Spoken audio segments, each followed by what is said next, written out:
Hello everyone, मोहित study IQ centre में आपका स्वागत है। आज हम जो है साइंस पेडागोजी से जो है रिलेटेड क्वेश्चंस को सॉल्व करेंगे। ये जूनियर लेवल का जो है पेपर है, ध्यान रखिएगा जूनियर लेवल का पेपर है। ठीक है, पेपर 2 के अंतर्गत आता है। ठीक, इसमें जो है साइंस और मैथ के, ध्यान रखिएगा साइंस और मैथ के जो है 60 क्वेश्चंस आते हैं। ठीक है, जिसमें से 10-10 क्वेश्चन जो है साइंस पेडागोजी के आते हैं और 10 क्वेश्चन जो है मैथ पेडागोजी के आते हैं। इस तरीके से हम कह सकते हैं कि 20 क्वेश्चंस जो है 40 क्वेश्चन जो है एक तरीके से साइंस और मैथ के आते हैं, मतलब 20 क्वेश्चन जो है साइंस के क्वेश्चन आएंगे और 20 क्वेश्चन जो है मैथ के होंगे। तो हम मैथ केवल अभी चूंकि मैथ साइंस की बात कर रहे हैं तो हम साइंस के पेपर की बात करते हैं। इसके अंतर्गत आपको जो है 30 क्वेश्चन दिए जाएंगे। ठीक है, 30 क्वेश्चन में जो है 20 क्वेश्चन जो है वो साइंस बेस्ड होंगे और 10 क्वेश्चन जो होंगे वो पेडागोजी बेस्ड होंगे। ठीक है, तो हम आज पेडागोजी के जो है क्वेश्चंस को यहाँ सॉल्व करेंगे। थोड़े से डिफिकल्ट होते हैं, बच्चों को जो है समझने में कई बार जो है क्वेश्चंस इसमें अक्सर जो है बच्चे गलत कर देते हैं, इसलिए ज़रूरी है। साइंस आपको अगर तैयार करनी है तो देखिए एनसीईआरटी बेस्ड जो है कोई भी बुक आप उठा लीजिए। आप अगर आप लूसेंट पढ़ लेते हैं तो भी आपका जो है काम हो जाएगा। लूसेंट के माध्यम से जो है आप इन 20 क्वेश्चंस में मैं उम्मीद करता हूँ कि 15 क्वेश्चंस आप कर लेंगे। देखिए मैं आपसे जो मैं बढ़ा चढ़ा के बातें नहीं कर रहा हूँ, तो जो आपको पढ़ाई के लिए जिन चीज़ों की ज़रूरत है मैं वो बता देता हूँ। ठीक है, तो साइंस के लिए आप लूसेंट खरीद लीजिए एक। ठीक है, और या तो फिर आप लूसेंट खरीद लीजिए और लूसेंट खरीदने के बाद अगर आपके पास टाइम बचता है तो एनसीईआरटी की किताब बुक्स पढ़ लीजिए, या एनसीईआरटी से रिलेटेड कोई भी बुक्स आपको आती हो जो जूनियर लेवल की तैयारी के लिए हो, है ना। मार्केट में कई बुक्स जो है आपको मिल जाएंगी, वो आप ले सकते हैं। ठीक है, और पेडागोजी जो मैं है आपको डेली मैं पेडागोजी के रिलेटेड से जो है आपको वीडियोस कराता रहता हूँ। आपको मैं पेपर्स डेली कराता रहता हूँ, मॉडल पेपर कराता रहता हूँ, प्रीवियस ईयर के पेपर कराता रहता हूँ। तो आप अपने जो है पेपर्स के माध्यम से जो है अपनी तैयारी को और अच्छा बना सकते हैं। तो चलिए टाइम वेस्ट नहीं करते हैं, जूनियर लेवल का पेपर को आज जो है पेडागोजी के जो है 20 क्वेश्चंस को सॉल्व करते हैं, देखते हैं। चलिए, तो अगर वीडियो पसंद आए तो प्लीज़ चैनल को लाइक सब्सक्राइब ज़रूर कीजिएगा, अपने दोस्तों से भी शेयर कीजिएगा ताकि वो भी जो है इस पेपर का जो है लाभ ले सके। ठीक है, आज का जो है टारगेट है 50 लाइक्स का। आपके लाइक्स के माध्यम से जो है हमें मोटिवेशन मिलता है। ठीक है, तो चलिए आज का टारगेट भूलिएगा नहीं। ठीक है, चलिए शुरू करते हैं। तो पहला क्वेश्चन देखते हैं साइंस पेडागोजी के अंतर्गत, विद्यालयों में विज्ञान मेले का आयोजन करने का क्या प्रमुख उद्देश्य होता है। तो देखिए विज्ञान मेले का आयोजन किया गया है एक स्कूल में, तो उसका मूल उद्देश्य क्या है हमें ये बताना है। तो छात्रों का उनके वैज्ञानिक कार्य के आधार पर मूल्यांकन करना है, इसलिए हमने विज्ञान मेले का आयोजन किया है। या छात्रों को वैज्ञानिक उपकरणों को दिखाना होता है, या छात्रों के जो है अभिभावकों को जो है अभिभावकों को छात्रों का कार्य दिखाना होता है, या छात्रों में जो है सृजनात्मकता एवं प्रयोग विकसित करना होता है। तो देखिए विज्ञान मेले के अंतर्गत क्या होता है, विद्यालयों में जो है क्या होता है, प्रोजेक्ट्स बनाए जाते हैं। साइंस पे प्रोजेक्ट्स बनते हैं। तो कई बार जब साइंस पे प्रोजेक्ट बनते हैं तो फिर एक जो है प्रदर्शनी लगा देते हैं स्कूल में, ताकि जितने भी सारे बच्चों ने जो भी साइंस के अंतर्गत जो भी प्रदर्शनी, जो भी मतलब प्रोजेक्ट पे काम किया, जो भी उन्होंने कुछ बनाया है। बहुत सारे बच्चे जो है रोबोट्स बनाते हैं, रोबोटिक पे काम करते हैं, कोई ना अरे रोबोट वाली कार जो है डिज़ाइन करते हैं, कोई लाइटनिंग डिज़ाइन करते हैं। इस तरीके से कई प्रोजेक्ट्स पे काम करते हैं। ठीक है, जैसे जब मैंने अपना इंजीनियरिंग के दौरान जो है मैंने प्रोजेक्ट बनाया था, तो मैंने एक प्रोजेक्ट बनाया था जिसमें हाईवे से अगर गाड़ी गुजरेगी तो जो है आपकी जो है हाईवे से जो भी हवा, गाड़ियों से जो है हवा जनरेट होगी, उससे मैं लाइट जो है जनरेट करने का मेरा प्रोजेक्ट था। तो इस तरीके के कई जो है प्रोजेक्ट्स बनाए जाते हैं बच्चों के द्वारा साइंस में। ठीक है, तो इसका प्रमुख क्या उद्देश्य होता है, जब प्रोजेक्ट बनते हैं तो बच्चों के अंदर जो है सृजनात्मकता का विकास होता है। बच्चे जो है क्रिएटिव माइंड बनते हैं। ठीक है, सृजनात्मकता, रचनात्मक, क्रिएटिविटी का जो है विकास होगा। बच्चों के अंदर क्रिएटिविटी आएगी, नया कुछ सृजन करने की क्षमता विकसित होगी, कुछ नया प्रयोग करने की क्षमता विकसित होगी। बच्चों के अंदर साइंस में तो सारा कुछ प्रयोग पर आधारित है ना, तो विज्ञान में सृजन और प्रयोग करने की बच्चों में जो है क्षमता का विकास होता है। ठीक है, तो और बाकी जो है मूल्यांकन करने का दृष्टि नहीं होता है। ठीक है, वैज्ञानिक उपकरणों को दिखाना मूल उद्देश्य नहीं है हमारा विज्ञान मेले का आयोजन। हमें बच्चों के अंदर सृजनात्मकता का विकास करना है, तार्किक क्षमता का विकास करना है, वैज्ञानिक क्षमता का विकास करना है, वैज्ञानिक दृष्टिकोण का विकास करना है ना, ताकि बच्चे जीवन में कुछ बेहतर आगे चुनाव कर सके, अपने जीवन के उद्देश्यों को पूरा कर सके, जो भी उनका उद्देश्य है ना, देश के लिए कुछ कार्य कर सके। ठीक, तो इसी के दृष्टि से जो है विज्ञान मेले का आयोजन किया जाता है। चलिए देखिए, गौर से क्वेश्चंस जो है हम पढ़ाते हैं तो उसको गौर से सुनिए। जो हमने आपको बातें बताई हैं ये बहुत महत्वपूर्ण बातें होती हैं जो आपको जो है परीक्षा की दृष्टि से और नए क्वेश्चंस क्रिएट होते हैं तो उसकी दृष्टि से भी बहुत इंपॉर्टेंट होते हैं। ज़रूरी नहीं है कि ये ऑप्शंस में से यही दिया जाए, हो सकता है कुछ बदलाव भी लाया जा सकता है। ऐसा नहीं है कि ये कोई यूनिवर्सल आंसर नहीं है कि इसके अलावा कुछ आंसर ही नहीं हो सकता, इसके अलावा कई आंसर हो सकते हैं। इसलिए जो टीचर अगर बात कहे तो उसको गौर से समझिएगा और समझने का प्रयास कीजिएगा। अगर आपके पास कोई क्वेश्चन हो इससे रिगार्डिंग तो आप हमें कमेंट कर सकते हैं, हम उसका उत्तर ज़रूर देंगे। चलिए नेक्स्ट क्वेश्चन देखते हैं। तो देखिए, जल में घुली जो है निलंबित अशुद्धियों को जो है अलग करने की जो है विधि कौन सी कही जाती है। देखिए, तो जल में जो अशुद्धियां होती हैं वो किस प्रकार की अशुद्धियां होती हैं। देखिए, तो देखिए पहली बात तो जल में जो अशुद्धियां होती हैं जैसे कि जिंक, कई बार जो है जिंक की मात्रा जो है जल में बढ़ जाती है। मरकरी, ध्यान रखिएगा, मरकरी की मात्रा जो है बढ़ जाती है। या आर्सेनिक की मात्रा बढ़ जाती है ना, आर्सेनिक की मात्रा बढ़ जाती है। या फिर जो है यूरेनियम जो है, इस तरीके के जो है तत्व जो है पानी में मिलने लगते हैं, पारा मिल जाते हैं, है ना। तो ये सारे जो है एलिमेंट्स जो होते हैं अशुद्ध होते हैं, जल की अशुद्धियाँ बढ़ाते हैं, ठीक है, और हानिकारक होते हैं, मनुष्य के जो है शरीर को जो है नुकसान पहुंचाते हैं, तंत्रिका तंत्र को जो है हमारे नर्वस सिस्टम को खराब करते हैं, कई रोग पैदा करते हैं जैसे कि जो है इटाई नामक रोग जो है जल में अशुद्धियाँ मिलने के कारण ही होती है। तो इनको अलग करने की हमें कौन सी विधियाँ हैं, देखिए ध्यान रखिएगा, ये सारे पॉइंट्स आप याद रखिएगा। आसवन विधि है। देखिए, लोडिंग और अनलोडिंग कोई नहीं विधि होती है, ठीक है। अलवड़ीकरण के माध्यम से जो है हम जल के जो है लवड़ीकर्ता को, मतलब सॉल्ट जो है जल में जो है नमक जो होता है उसको हम हटाने का प्रयास करते हैं। और भारी जो है तत्व होते हैं जल में जो है मूलतः जैसे लौह तत्व मिला हो या मैग्नीशियम मिला हो तो उसको भी हम हटाने का प्रयास करते हैं अलवड़ी तत्वों के माध्यम से। आसवन विधि से हम इन तत्वों को जिंक, मरकरी, आर्सेनिक, यूरेनियम, पारा, ये सब जैसे इटाई जैसे रोगों को खत्म करने का प्रयास करते हैं, अशुद्धियाँ हटाने का प्रयास। आसवन को देखिए इंग्लिश में बोलते हैं डिजिटिलेशन, ठीक है, ध्यान रखिएगा, ये मीनिंग भी याद कर लीजिएगा, कई बार जो है इंग्लिश पूछ लेते हैं, ठीक है। तो नेक्स्ट क्वेश्चन चलिए देखते हैं।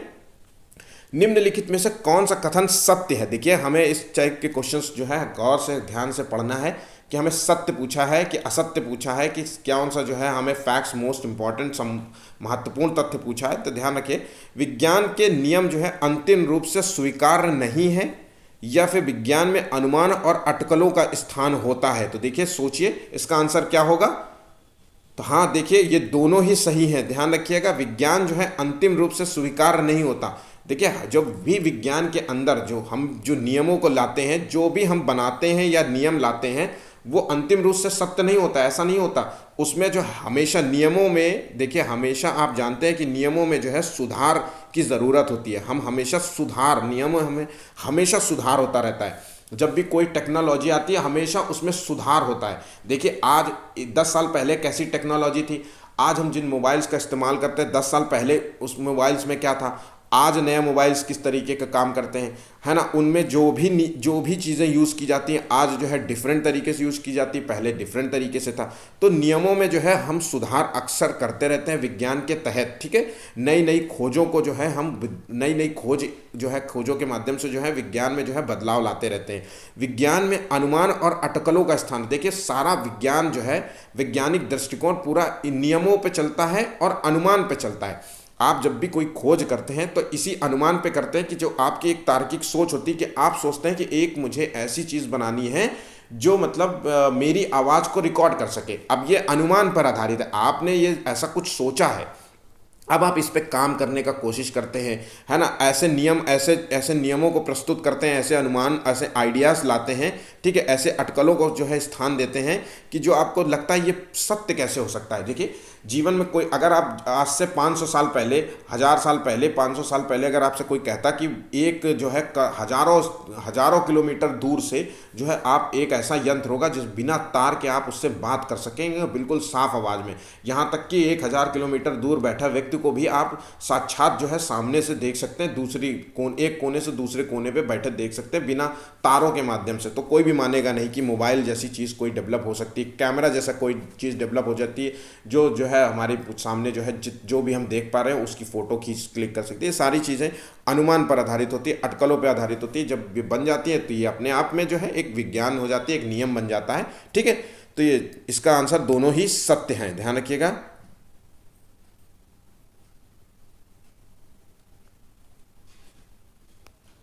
इसमें दोनों असत्य लिखा है, ठीक है, तो ध्यान रखिएगा, हमें दोनों सत्य रखना है, ठीक है। चलिए नेक्स्ट क्वेश्चन। उच्च प्राथमिक स्तर पर जो है विज्ञान जो है शिक्षण का उद्देश्य नहीं है, ध्यान रखिएगा, उच्च प्राथमिक स्तर पर विज्ञान शिक्षण का उद्देश्य क्या नहीं है। तो चलिए देखते हैं, पढ़ते हैं इसको। वैज्ञानिक खोज और वैज्ञानिक खोज करना या वैज्ञानिकों के नाम याद रखना, देखिए नाम याद करना है या खोज हमें करना है, ये हमारा मूल उद्देश्य होता है उच्च प्राथमिक स्तर पर, या फिर महत्वपूर्ण सूत्र याद करना होता है। तो पाठ के अंत में दिए गए प्रश्नों को हल करने में जो है कुशलता विकसित करनी होती है। तो देखिए मैंने कहा है कि किसी भी शिक्षण में, मतलब चाहे वो विज्ञान हो, चाहे वो मैथमेटिक्स हो, चाहे वो सीडीपी हो, चाहे वो ईवीएस हो, किसी भी अंतर्गत आपको खोजबीन जो है, खोज विधि जो है, खोज और वैज्ञानिकों के नाम याद करने जैसे जो है चीज़ों का जो है मूल उद्देश्य नहीं होता। हमारी पढ़ाई का मूल उद्देश्य ये याद करना, रट्टू तोता करना, इनके नाम जितने याद हो जाएं, इस तरीके की चीज़ों हमारा मूल उद्देश्य नहीं होता।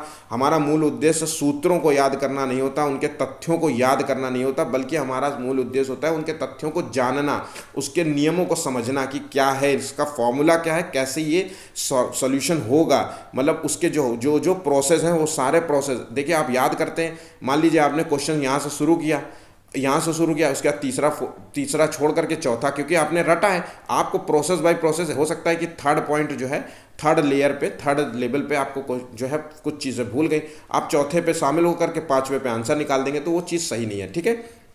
इसी तरीके से पाठ के अंत में दिए गए प्रश्नों को हल करने में कुशलता विकसित करना। देखिए जो रट्टू तोता व्यक्ति क्या रहेगा, वो कुशल तो हो ही जाएगा, प्रश्नों को हल कर लेगा। मैं स्कूल में जब था तो मेरे एक मतलब लड़का था मेरी क्लास में, वो पूरी मैथ रट के बैठा हुआ था। मतलब व्यक्ति को बस, बच्चे को ऐसे बोल दो कि पेज नंबर 55 जो है उसका 5वां क्वेश्चन बता दीजिए, तो वो शुरू हो जाता था 5, बस देखते ही कि ये अच्छा ये क्वेश्चन है ऐसे ऐसे ऐसे। और जब अगर उसको डिफरेंट क्वेश्चन दे दो, मान लीजिए उसको किसी अन्य बुक से कोई नया क्वेश्चन सॉल्व करने को दे दो, तो वो नहीं कर पाता था। तो देखिए मूल उद्देश्य जो है वो तीनों ही नहीं है, ध्यान रखिएगा, तीनों ही नहीं है, ठीक है। तो अच्छा इसमें उद्देश्य क्या है, मूल उद्देश्य देखिए उच्च प्राथमिक स्तर पर जो विज्ञान शिक्षण का, ये पॉइंट आपको याद रखना होगा, इसका मूल उद्देश्य है ईमानदारी विकसित करना बच्चों के अंदर, सत्यनिष्ठता की पाठ पढ़ाना, मूल्यों को विकसित करना है ना। वैज्ञानिक अवधारणाएं जो हैं बच्चों को अनुभव जगत से जो है संबंधित होनी चाहिए। जो भी बच्चे जो है सीख रहे हैं वो आज से संबंधित होनी चाहिए, ऐसा नहीं है, ठीक है। तो ये सारी चीज़ें जो है, और हमें जो है वैज्ञानिक धारणाएं जो हैं, वैज्ञानिक जो है धारणाएं या सिद्धांत कह लीजिए, वो बच्चों के सामने जो है हमें प्रस्तुत करनी चाहिए, ठीक है, ना कि हमें जो है उनके तथ्य याद कराने का प्रयास करना चाहिए, ठीक है। हमें जो है प्रौद्योगिकी मतलब विज्ञान के तहत हमें जो है सरल मॉडल बच्चों के सामने प्रस्तुत करने चाहिए, सिंपल तरीके से प्रस्तुत करने चाहिए। बच्चों को जो है हमें पढ़ाने का प्रयास करना चाहिए, व्यवहारिक ज्ञान देना चाहिए, ठीक है। तो ये सारी चीज़ें होनी चाहिए, ठीक है, उद्देश्यपूर्ण होना चाहिए, है ना। बच्चों के अंदर जो है प्रश्न और जांच पड़ताल जैसे कौशल का जो है, समस्या समाधान जैसे कौशलों का विकास करना चाहिए। विज्ञान के प्रति उनके बच्चों के अंदर एक समझ विकसित करनी चाहिए। तो ये मूल उद्देश्य है, ठीक है। चलिए नेक्स्ट क्वेश्चन।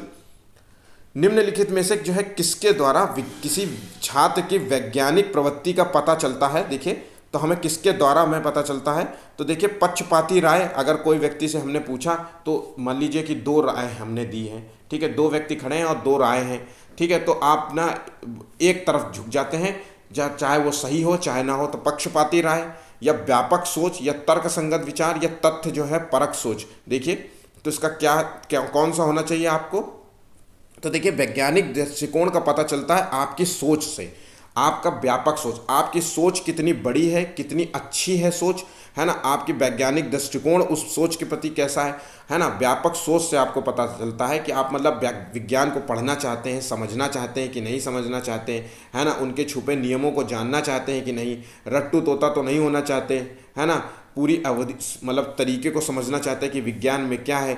एक वैज्ञानिक जो है शिक्षण जो है आपको एक रोचक होती चीज़, तो वो व्यापक सोच से ही आती है। जब तक आप वैज्ञानिक दृष्टिकोण कैसे विकसित करेंगे, कुछ नई खोज करने के लिए आपको मतलब खोज इन द सेंस कि आपको मान लीजिए कोई प्रोजेक्ट बनाना है, जब तक आपके अंदर एक वैज्ञानिक दृष्टिकोण नहीं होगा, आपके पास व्यापक सोच नहीं होगी, आप प्रोजेक्ट कैसे बनाएंगे, प्रोजेक्ट पे कैसे काम करेंगे, ठीक है। तर्क संगत विचारों का होना बहुत ज़रूरी है। विज्ञान तो तर्क पर आधारित है ना, सब कुछ तर्क पर आधारित। आखिरकार जो पहले देखिए विज्ञान जो चलता है वो सोच पर आधारित होता है। आप कुछ सोचते हैं, अनुमान लगाते हैं, ठीक है, अटकलों पर आधारित होता है ना। फिर जब वो अटकलें जो हैं, वो सोच जो है आपके जब नियम बन जाते हैं तब वो पूरा तर्क पर आधारित हो जाता है।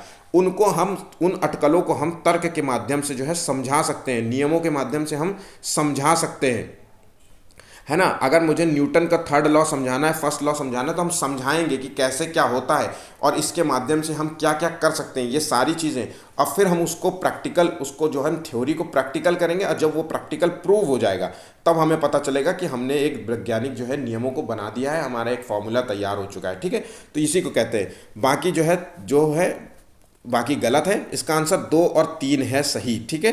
ध्यान रखिएगा, 2 और 3 देखते हैं कहाँ पे है। इसका आंसर बी है, ठीक है। चलिए नेक्स्ट क्वेश्चन फिर पढ़ते हैं।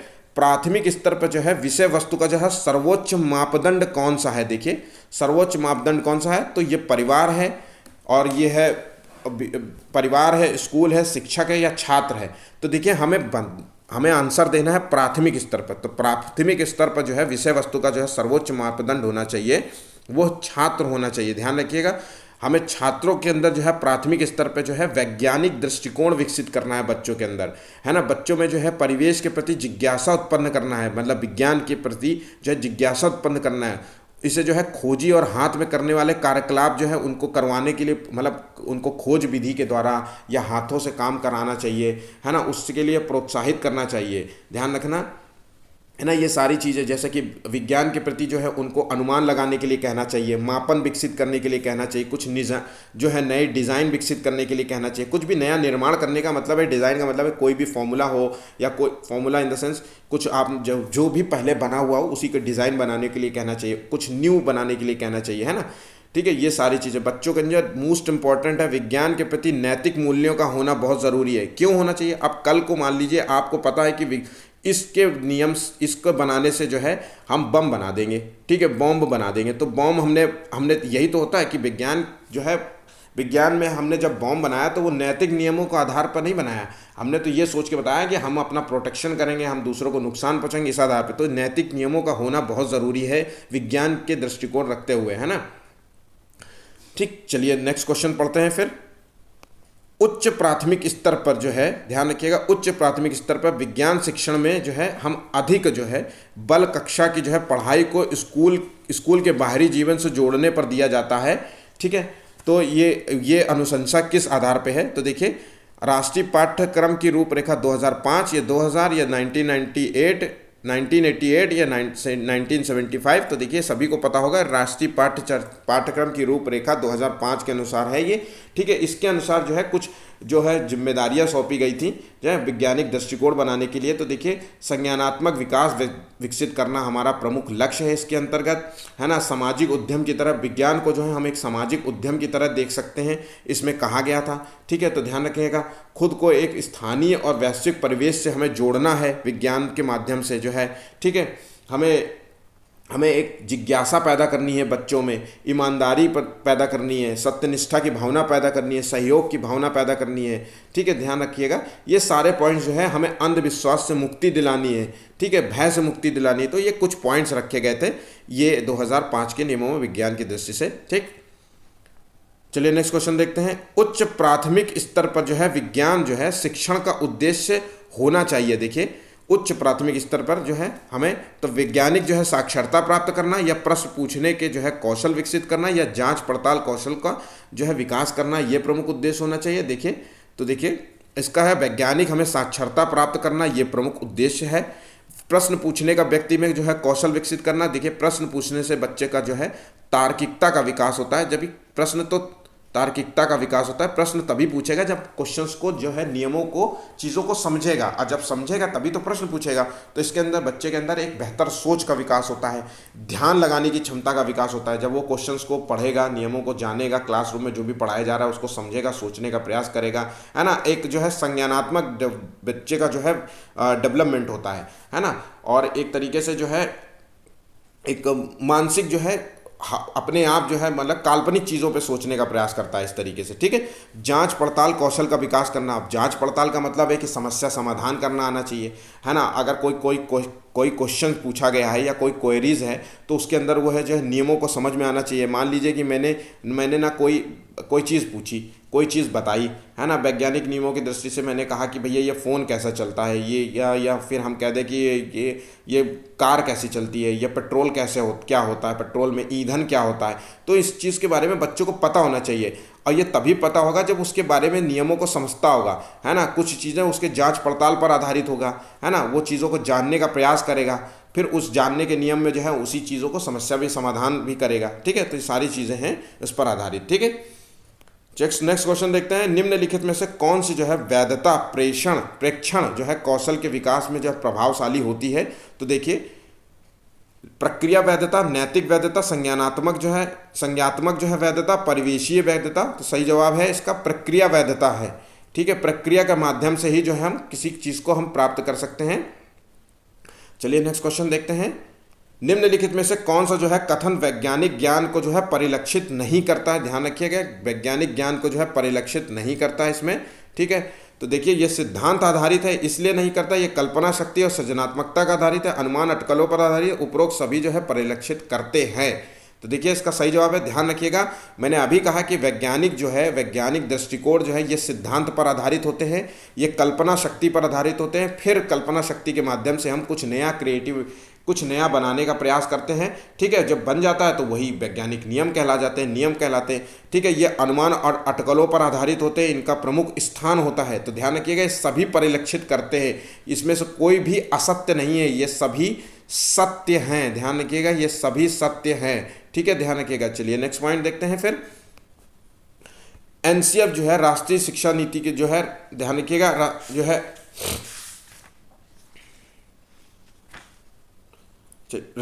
एनसीएफ जो है 2005 के अनुसार जो है अच्छी विज्ञान शिक्षा जीवन के प्रति जो है सत्य होती है। इसका क्या अर्थ है? देखिए, अच्छी विज्ञान शिक्षा जो है जीवन के प्रति सत्य होती है।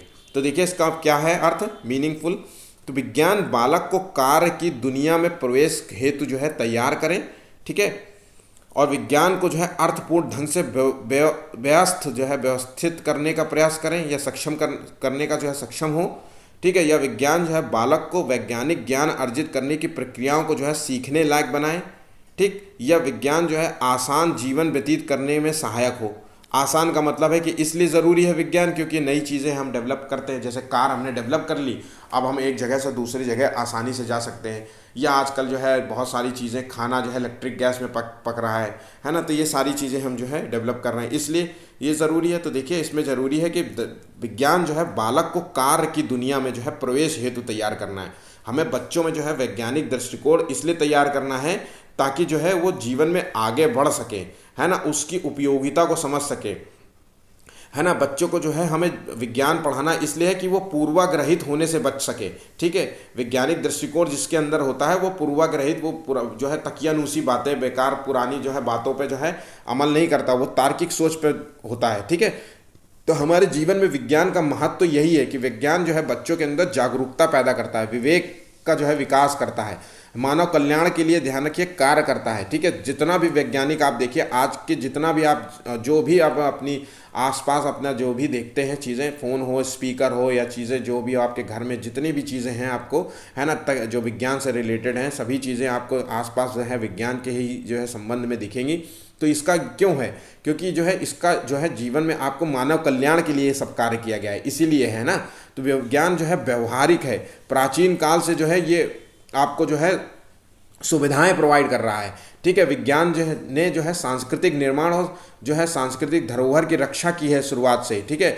विभिन्न देशों के बीच में जो है सांस्कृतिक आदान प्रदान विज्ञान के माध्यम से ही होता है। वैज्ञानिक दृष्टिकोण के माध्यम से एक देश दूसरे देश के साथ जो है अपनी जो है तकनीकी साझा करता है। तो ये सारी चीज़ें होना चाहिए।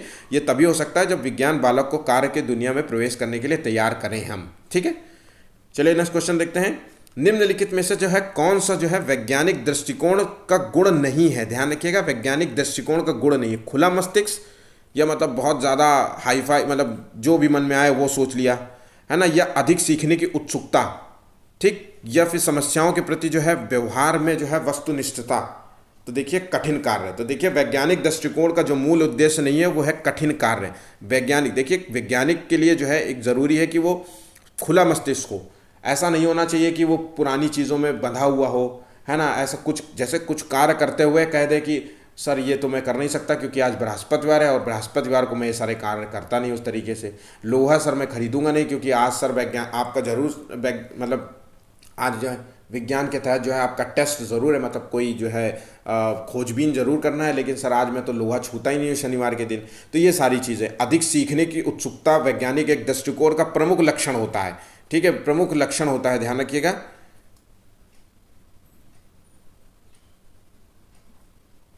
ठीक, तो हमारा ये प्रमुख लक्षण होता है। ठीक, और समस्याओं के प्रति जो है व्यवहार में वस्तुनिष्ठता।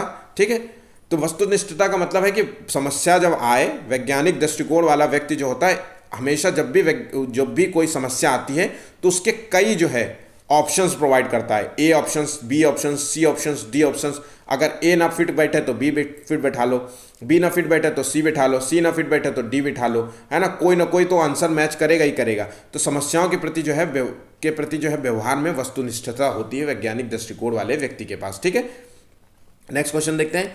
वैज्ञानिक ज्ञान के बारे में जो है निम्नलिखित में से किस कथन से जो है आप सहमत नहीं होंगे। ध्यान रखिएगा, क्वेश्चंस में नहीं पूछा गया है, तो क्या ध्यान रखिएगा ऐसे क्वेश्चंस जो है पढ़ते वक्त, रीड करते वक्त बहुत सावधानी रखिएगा, गलत मत कीजिएगा। मेरा मतलब बार बार ये बात पे फोकस करता हूँ क्योंकि मैं जानता हूँ कि मैंने जीवन में मैंने खुद भी ये गलतियाँ की हैं, इसलिए मैं जानता हूँ कि बच्चे कहाँ पर गलतियाँ कर सकते हैं। ठीक है, तो चलिए नेक्स्ट क्वेश्चन पढ़ते हैं इसको।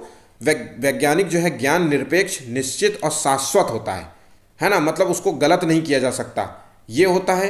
वैज्ञानिक निरपेक्ष होता है, संपूर्ण सत्य पर आधारित होता है और शाश्वत होता है, यही बिल्कुल सत्य है। अब उसमें कुछ भी मतलब जो भी हमने विज्ञान के तहत जो है भी नियम बना दिए हैं, अब उसमें संशोधन नहीं हो सकता, ऐसा होता है। तो ये बिल्कुल आप बिल्कुल जानते हैं कि निश्चित नहीं होता। ठीक है, ये हमेशा हमेशा जो है इसमें जो है संभावना बनी रहती है सही सुधार की। विज्ञान में हमेशा सुधार की संभावना बनी रहती है, नया अपडेट होने की सुधार बनी रहती है ना। तो ये शाश्वत नहीं है, निश्चित नहीं है। वैज्ञानिक जो है ज्ञान के विकास में जो है कल्पना शक्ति और सृजनात्मकता का सम्मिलित होती है। देखिए हमें सहमत नहीं होंगे, किस चीज़ से हमें सहमत नहीं होना है। ठीक है, हमें सहमत नहीं होना है। ठीक है, तो हमें देखिए विज्ञान का जो है ज्ञान वो निश्चित आधारित है, शाश्वत सत्य पर आधारित है। ठीक है, जो भी हमने देखे नियम बनाए हैं, ध्यान रखिएगा, जो भी हमने नियम अब तक बनाए हैं वो सत्य पर आधारित है। चाहे वो न्यूटन का थर्ड लॉ हो, वो चाहे न्यूटन के कोई लॉ हो, या चाहे कोई भी थ्योरी आप देखिए, वो सत्य है। सत्य पर जो भी, अगर मैंने थोड़ा सा गलत समझा दिया था, देखिए मतलब मेरा कहने का मतलब है कि विज्ञान के दृष्टिकोण के तहत आप कुछ भी जब भी बनाते हैं, मान लीजिए जब भी बनाते हैं, कुछ भी नियम बनाते हैं, कुछ भी आप खोज करते हैं, तो वो एक तरीके से पूरा संपूर्ण सत्य हो जाते हैं। अब उसको हम कभी गलत नहीं कर सकते, उसमें संशोधन कर सकते हैं। अब गलत क्यों नहीं कर सकते? क्योंकि जब वो गलत, तो सत्य तो तभी हुआ है जब वो पूरे नियमों पर जो खरा उतरा है ना। अगर हम कहें कि मीथेन गैस जो है जलती है, मान लीजिए हमने कहा कि मीथेन गैस जलती है, तो हमने वो चीज़ चेक कर ली ना कि मीथेन गैस जलती है। अब ये हम इसको असत्य नहीं कर सकते कि अरे 4 साल बाद ना है मीथेन गैस जलना बंद हो गई क्योंकि ये 3 साल के लिए ही केवल जलती, ऐसा नहीं हो सकता। ठीक है, तो वो निश्चित है। ऐसा नहीं हो सकता कि मीथेन गैस जले या ऑक्सीजन जो है हमारा जो है शरीर के लिए आवश्यक है ना, और कार्बन डाइऑक्साइड जो हम छोड़ते हैं, तो कल को जो हम ये नहीं कह सकते कि कार्बन डाइऑक्साइड हम खींचने लग जाएं और ऑक्सीजन छोड़ने लग जाएं, तो ये सच नहीं हो सकता। तो वैज्ञानिक जो है ज्ञान जो होता है वो निरपेक्ष होता है, शाश्वत होता है, संपूर्ण सत्य पर आधारित होता है। ठीक है, तो ध्यान रखिएगा, हमें सहमत ही नहीं दर्ज करनी है, कौन सा पथ मतलब गलत है। तो देखिए, तो ए पॉइंट जो है इसका सही है। विज्ञान जो है, वैज्ञानिक ज्ञान के विकास में जो है कल्पना शक्ति पर आधारित होता है, सृजनात्मकता का विकास होता है इसमें। तो कल्पना, हम जब भी कोई चीज़ सोचते हैं, कल को जितना भी कुछ आप देखते हैं टेक्नोलॉजी में, चाहे वो एसी हो, चाहे बल्ब हो, चाहे न्यूटन का थर्ड लॉ, न्यूटन के लॉ हो, ये सारे जो है कल्पना शक्ति पर। भाई जब न्यूटन जो है बैठे थे तो कैसे हुआ ये लॉ का जो है खोज की गई, तो ये सारी चीज़ें उनके कल्पना शक्ति पर आधारित है ना। तो चीज़ें देखिए ये सही है इसका। वैज्ञानिक जो है ज्ञान सामाजिक और सांस्कृतिक रूप से अंतः स्थापित है, देखिए, और वैज्ञानिक जो है ज्ञान सिद्धांतों से निकला है। तो देखिए ये सिद्धांत पर आधारित होता है, सिद्धांतों से ही निकला है, सिद्धांत पर आधारित है, नियमों पर आधारित है ना। तर्क पर आधारित है, आप कह सकते हैं तर्क से भरा होता है ना। तो ये सारी चीज, इसका मतलब है इसमें सी जो है ऑप्शंस जो है गलत है। ठीक है,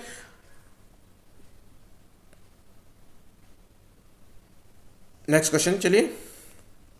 अच्छी विज्ञान शिक्षा को जो है बच्चे के प्रति ईमानदार होना चाहिए का अर्थ है विज्ञान में जो हम पढ़ाते हैं को डैश डैश। तो समझते हैं, देखिए विज्ञान को समझ आने योग्य होना चाहिए, बच्चों के अंदर जो है विज्ञान समझ योग्य होनी चाहिए।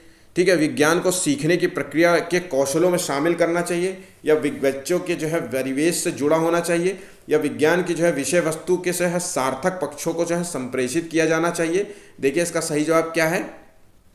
तो देखिए विज्ञान के प्रति जो है ईमानदारी अगर बरतनी तो बच्चों के परिवेश से जो है ये चीज़ें जुड़ी होनी चाहिए, है ना। बच्चों को जो है विज्ञान के बारे में जानकारी होनी चाहिए, वो उसके जो है घरेलू चीज़ों से जुड़ी होनी चाहिए, उसके इर्द गिर्द होनी चाहिए। नई चीज़ें आप बच्चों को बताएंगे जो बिल्कुल नियम जो उसने देखी नहीं, ना समझी है, ना उन चीज़ों के बारे में जानता है, तो बच्चा समझ नहीं पाएगा। ठीक है, तो ये चीज़ इसका है आंसर सी नंबर। ठीक है, निम्नलिखित में से जो है समस्या समाधान विधि के चरण कौन से हैं? निष्कर्ष प्राप्त करना, समाधान का प्रयास करना, या कल्पना करना। तो देखिए विज्ञान के तहत हम जब समस्या समाधान करते हैं तो पहले तो हम कल्पना पर आधारित होते हैं। देखिए हम सोचते हैं कि क्या क्या कौन कौन से जो है हम स्टेजेस, देखिए कल्पना का मतलब स्टेजेस हो सकता है, हमने कौन कौन से स्टेजेस से गुजरेंगे तो हमें क्या क्या रिजल्ट मिल सकता है। हमने कई नियम जो है बनाए हैं ए बी सी, हम ए भी चेक कर सकते हैं, बी भी चेक करेंगे, हम सी भी चेक करेंगे, है ना। तो हम समाधान का प्रयास करने का प्रयास करते हैं, हम कल्पना शक्ति का प्रयास, सोचने का प्रयास करते हैं, है ना। फिर हम निष्कर्ष, जब हम ये सारी चीज़ें हम कर लेते हैं फिर हम निष्कर्ष निकालते हैं, है ना।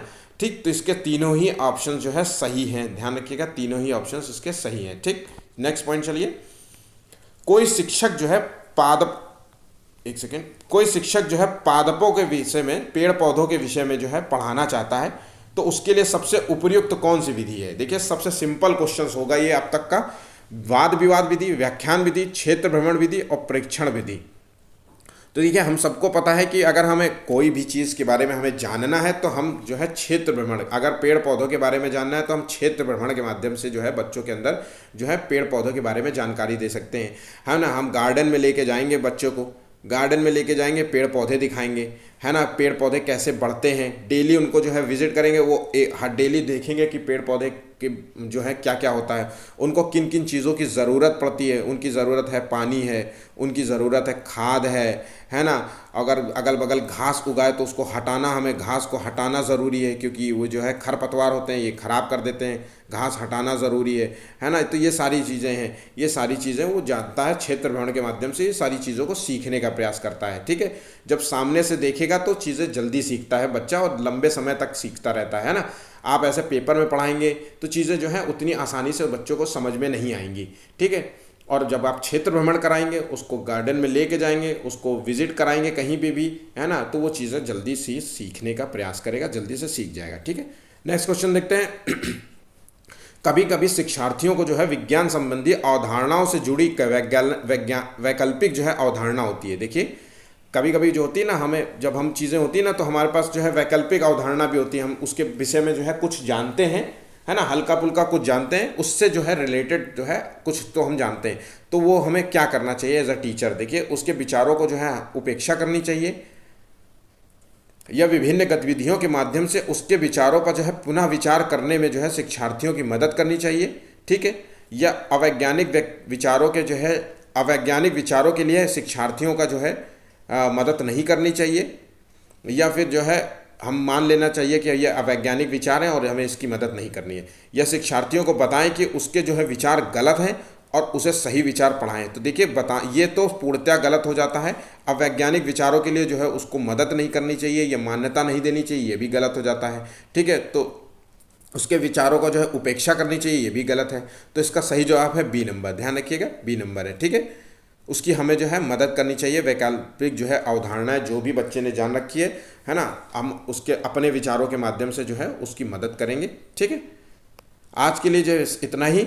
ठीक है, ये इंपॉर्टेंट क्वेश्चंस थे। देखिए मैं आपको बोल रहा हूँ ये मोस्ट इंपॉर्टेंट क्वेश्चंस थे जो अक्सर जो है एग्जाम्स में पूछे जा सकते हैं। ठीक, तो इसको जो है तैयार कर लीजिएगा, पेपर लगाना बिल्कुल मत भूलिए, पेपर ज़रूर लगाइए। हमने आपको जो है डेली पेपर्स आपको कराते हैं। सीडीपी के अंतर्गत मैंने अब तक कम से कम नहीं तो 600-700 क्वेश्चंस जो है मैंने आपको कराए। इतने क्वेश्चंस जो है आपको किसी भी पेपर में नहीं मिलेंगे, ठीक है। 700 क्वेश्चन आपने अगर मोस्ट इंपॉर्टेंट, वो भी मोस्ट इंपॉर्टेंट क्वेश्चन है 700। ईवीएस के अंतर्गत मैंने करीब करीब 15-16 पेपर जो है आपको करा दिए हैं। आप 15-16 क्वेश्चन से हर पेपर में जो है आपको 30 मिनिमम क्वेश्चंस मिलेंगे, है ना। तो करीब करीब 500 से 600 क्वेश्चंस मैंने इसके अंतर्गत करा है। तो आप समझ सकते हैं आपके अभी पेपर नज़दीक है, दूर है। आपने अगर अभी पेपर नहीं लगाए तो जितना हो सके पेपर्स लगाइए। अगर आपके मार्क्स जो है 80 से 85 के बीच में हो रहे हैं तो इसका मतलब है आपकी तैयारी अच्छी है। मैं फिर से कह रहा हूँ, आपकी तैयारी अच्छी है, आप अच्छे मार्क्स ला सकते हैं, बशर्ते आपको पेपर लगाना होगा। जितना हो सके पेपर लगाइए। मैं फिर से कह रहा हूँ, पेपर लगाइए। मैं ऑफलाइन अपने बच्चों को जितना भी हो सकता है मैं पेपर कराने का प्रयास करता हूँ, ताकि बच्चे जो हैं वो सारे क्वेश्चन जो है हल कर सके। देखिए सीटेट में क्वेश्चन जो है रिपीट होते हैं। मैं फिर से कह रहा हूँ, क्वेश्चन जो है रिपीट होते हैं। सीटेट हो या यूपी टेट हो, किसी भी पेपर्स में जो है अक्सर क्वेश्चन ज़्यादा रिपीट किए जाते हैं, ठीक है। नए क्वेश्चंस आधारित वैसे होते हैं जैसे पुराने पेपर्स के क्वेश्चंस होते हैं। अगर आपने पुराने क्वेश्चंस लगा लिए, है ना, कुछ हमारे पेपर्स जो हैं देख लिए, तो आपको जो है नए क्वेश्चंस मिलेंगे, तो आप उससे जो है लिंक कर पाएंगे, उन चीज़ों को सॉल्व कर पाएंगे, ठीक है। आपने अगर हमारा टैग वर्ड वाला वीडियो नहीं देखा तो वो आप देख सकते हैं। ध्यान रखिएगा, इस वीडियो को देख करके जो है आप जो है पॉजिटिव निगेटिव वर्ड्स में जो है समझने का प्रयास करेंगे, और क्वेश्चंस को जो है आप एक वर्ड के माध्यम से, केवल जैसे मान लीजिए केवल लिखा है तो वो केवल का मतलब क्या है और क्वेश्चन में उसकी अहमियत कहाँ पर है, तो ये तुरंत आप समझ जाएंगे कि ये गलत है आंसर, या तो ये सही होगा या तो गलत होगा। आप एक वर्ड से जो है आंसर्स को टिक करने का प्रयास करेंगे, टिक कर लेना सीख जाएंगे, ठीक है। तो आज के लिए बस इतना ही। टारगेट था आज का 50 लाइक्स का, वो ज़रूर दीजिएगा हमें। आपके जो है लाइक्स के माध्यम से जो है हमें मोटिवेशन मिलता है नए नए वीडियोस लाने का, ठीक है। चलिए आज के लिए बस इतना ही, धन्यवाद।